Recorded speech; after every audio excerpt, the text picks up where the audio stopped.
पाकिस्तान मुस्लिम league नून ने दोनों तारड़्स को, आज़म नज़ीर तारड़ साहब और अता तारड़ साहब को साइड लाइन करने का फैसला कर लिया है और मियां नवाज शरीफ साहब इन दोनों से खासे नाराज़ हैं और अब इस नाराज़गी का इजहार होना शुरू हो गया है। आखिर इन लोगों ने किया क्या जिसकी वजह से पार्टी इनसे नाराज़ है? आज के वीलॉग में हम आपको ये बताएंगे।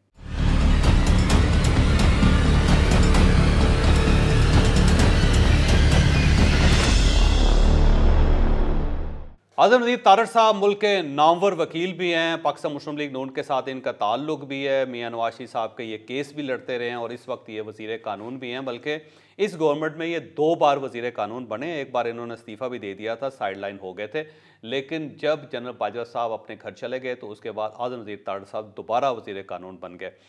और अता तारड़ साहब जो हैं वो बहुत पुराने वर्कर हैं। मियां शहबाज शरीफ के साथ, हमजा शहबाज साहब के साथ इनका बड़ा दरीना ताल्लुक़ है और इन्होंने पार्टी के लिए बहुत ज़्यादा खिदमात भी सर अंजाम दी और बड़ी मार भी खाई। ये पोते हैं सदर रफ़ीक तारड़ साहब के और उनके बहुत करीबी भी हैं और मैं हमेशा अता तारड़ साहब की बहुत ज़्यादा इज़्ज़त करता हूँ क्योंकि इनकी आंखों में हया भी है। ये बोलते भी बड़ा ज़बरदस्त हैं, बग़ैर रुके हुए, बग़ैर ऐं किए हुए ये धड़ाधड़ ज़बरदस्त किस्म की गुफ्तगू करते हैं। कॉन्शियस भी इनका बड़ा क्लियर है, लॉ के बारे में बहुत जानते हैं, एनर्जी भी इनके पास बहुत है। लेकिन इन दोनों को इनके तमाम तर प्रोफाइल के बावजूद, इन तमाम खिदमात के बावजूद इनको साइड लाइन करने का फ़ैसला कर लिया और अब ये या तो इन ओहदों पे आपको नज़र नहीं आएंगे या फिर ये क़यादत के दाएँ बाएँ नज़र आपको आना बंद हो जाएंगे। अब सवाल ये है कि इन दोनों से ऐसा क्या जुर्म सरज़द हो गया कि जिसकी वजह से पार्टी इनको अब साइड लाइन कर रही है।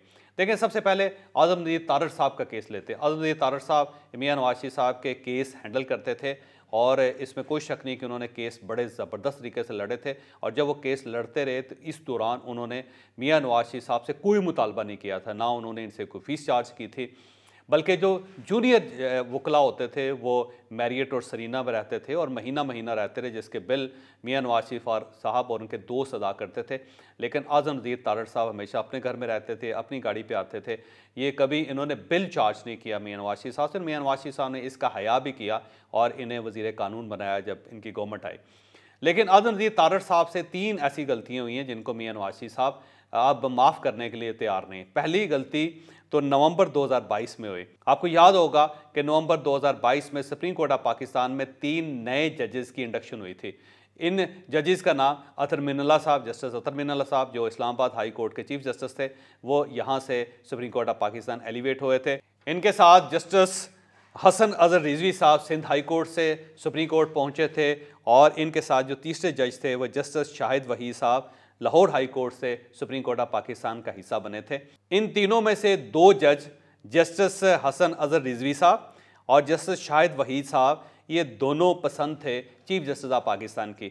मियां नवाज शरीफ साहब इन दोनों जजेस को मानने के लिए तैयार नहीं थे और इनका ये कहना था मियां नवाज शरीफ का कि सुप्रीम कोर्ट के अंदर चीफ जस्टिस ऑफ पाकिस्तान अपनी अददी बरतरी की तरफ बढ़ रहे हैं और मैं इस चीज़ को मानने के लिए तैयार नहीं हूँ। अब चीफ जस्टिस ऑफ पाकिस्तान अतर मिनल्ला साहब को एलिवेट करने के लिए तैयार नहीं थे और गवर्नमेंट ये चाहती थी कि अतर मिनल्ला साहब सुप्रीम कोर्ट ऑफ पाकिस्तान पहुँचे। तो यहाँ पे बड़ा खासा अरसा ये कन्फ्लिक्ट चलता रहा और बल्कि एक मरतबा तो ऐसे हुआ था कि ये इन लोगों को टर्न डाउन भी कर दिया गया था और इनकी अपॉइंटमेंट नहीं हो सकी थी, आपको याद होगा।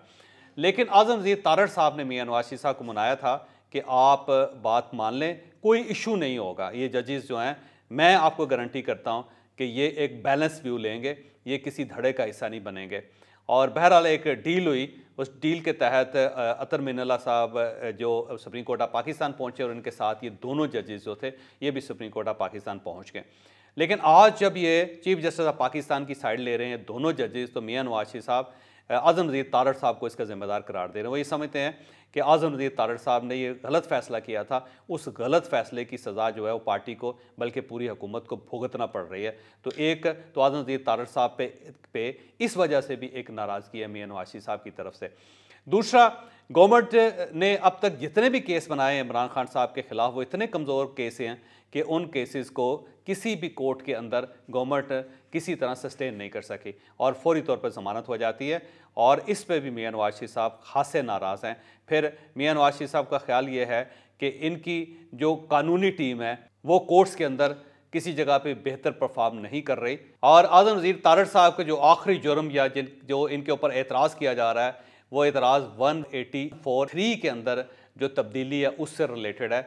आपको याद होगा कि हुकूमत पाकिस्तान ने यह फैसला किया था कि supreme court of Pakistan, chief justice of Pakistan का जो अज़ खुद नोटिस लेने का इख्तियार है उसको ट्रिम कर दिया जाए। उसके अंदर 3 तरमीम की गई थी और जब ये तरमीम की जा रही थी तो उससे पहले ज़ाहिर है ये इशू पार्लिमानी कमेटी में गया था। पार्लिमानी कमेटी में एक साइड पे आज़म नज़ीर तारड़ साहब थे और दूसरी साइड पे मोहसिन शाह नवाज़ रांझा साहब थे। मोहसिन शाह नवाज़ रांझा साहब ने कमेटी के अंदर तजवीज़ पेश की थी कि ये जो अपील का इख्तियार है इसे सिर्फ यहाँ से न लिया जाए बल्कि माजी के अंदर से कि जो मुकदमात का फ़ैसला हो चुका है उसकी खिलाफ भी अपील की जा सके।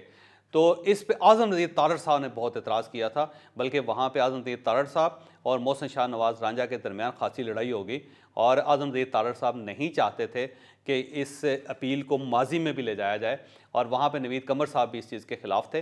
तो ज़ाहिर है वो ये इख्तलाफ हुआ और इसके बाद पार्टी ने ये फ़ैसला किया कि हम ये तजवीज़ जो है या ये जो तरमीम है ये हम खालिद मक्सी साहब के ज़रिए करवा देते हैं। और उसके बाद फिर खालिद मक्सी साहब ने यह तजवीज़ पेश की थी कि अपील का ये इख्तियार माजी में भी होना चाहिए और उसके बाद फिर ऐवान ने इस तजवीज़ को करारदाद का हिस्सा बना लिया था। ये जो खालिद मक्सी साहब को से जो रिक्वेस्ट की गई थी वो पाकिस्तान मुस्लिम लीग नून की तरफ से की गई थी।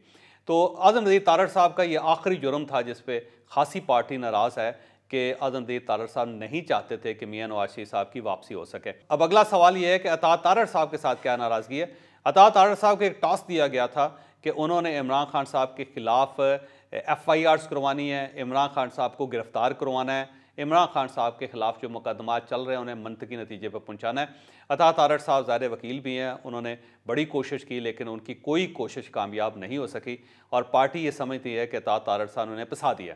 और हर बार जब भी कोई एक कानूनी अमल शुरू होता है तो उसमें हुकूमत को हज़ीमत का सामना करना पड़ता है, हुकूमत को उसमें मार पड़ती है। तो ये भी एक इशू अब ज़ेर बहस है कि अता तारड़ साहब और इनके साथ आज़म नज़ीर तारड़ साहब इन दोनों ने मिल के पार्टी को फंसा दिया है और हर जगह पे पार्टी फंसती हुई नज़र आ रही है और इसको बहुत नुकसान पहुँच रहा है। इसके साथ साथ एक और इशू ये है कि इस वक्त सुप्रीम कोर्ट ऑफ पाकिस्तान में 15 जजेज़ हैं और 2 जजेज़ की कमी है और अगर 2 जजेज़ और हो जाएँ तो फिर 17 जजेज़ हो जाएंगे। फिर उसके बाद ज़ाहिर है पलड़ा बराबर होने के चांसेस हैं।